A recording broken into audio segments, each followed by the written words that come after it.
Ayan, Kane, sabi mo, Kane. Charan! Hello, good evening everyone!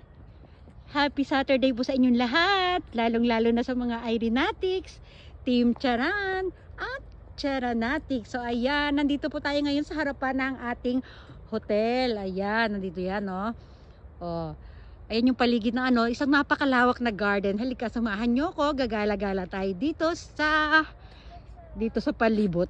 Sa paligid ng dako pa roon. Ayan o, tingnan nyo, may parang ano dito, ano to, parang swan.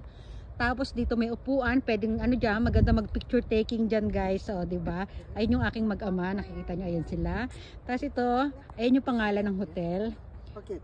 Ano, ito yung basa dito ay Exib. Ayan.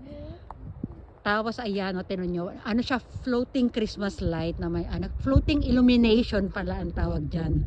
O, ayan, di ba? O, ang ganda. O, sarap maupo dito. Alam nyo, ang dami kong gustong ano dito, magagandang view. Gusto kong anuhan, magpa-picture ako, mag-video ako. Kaya lang walang magbi-video sa akin. Talagang, naku po, sobrang hindi naman ako nang hinayang kasi ayan, nabibidyohan ko naman sila, nagagawan ko sila ng reels. So ayan, o ito parang bangka, di ba? Ang ganda-ganda. O mas maganda kung nandiyan ako naku, di bale, pagdating ng panahon pag may kasama na ako magbibideo sa akin, ganyan kami. O sige na. Bye.